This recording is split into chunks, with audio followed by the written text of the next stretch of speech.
और मेरे हममकतब साथियों, अस्सलामु अलैकुम।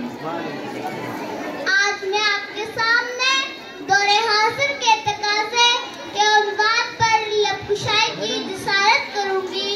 खुदी को कर बुलंद इतना कि हर तकदीर से पहले, खुदी को कर बुलंद इतना कि हर तकदीर से पहले, खुदा बंदे से खुद पूछे बता तेरी रज़ा क्या है।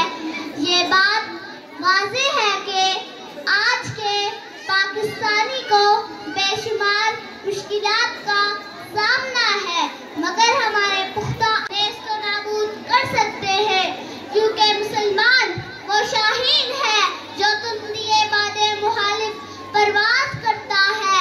इसका नशेमन कसर सुल्तानी के गुंबद पर नहीं, बल्कि हमेशा पहाड़ों की चट्टानों पर होता है।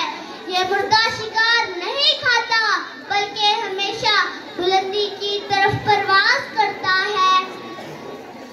आइए हम अहद करें पासबानिए वतन का एक सच्चा मोमिन बनकर रहने का, जिसकी हर लहजा नई शान और नई आन हो, जिसके गुफ्तार और किरदार में अल्लाह की बुरहान हो, जिससे पहाड़ों के दिल दहल जाए, जिसकी हैबत से सहरा सिमट कर राई और समुद्र दो नीम हो जाए। आइए हम अहद करें इत्तेफाक और इत्तेहाद से रहने का, अहूद और मसावात की सर बुलंदी का, नफरतों को जड़ों से उखाड़ फेंकने का, गुंबदे हजरा के साए तले एक खाने का। आइए हम अहद करें कर्जों से निजात हासिल करेंगे।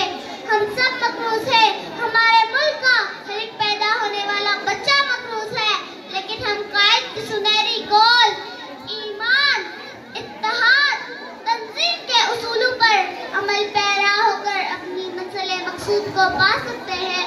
आहर मैं शेर के साथ इजाजत चाहूंगी।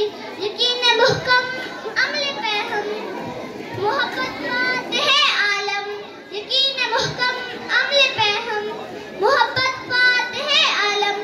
जहादे जिंदगानी में यह मर्दों की शमशीरें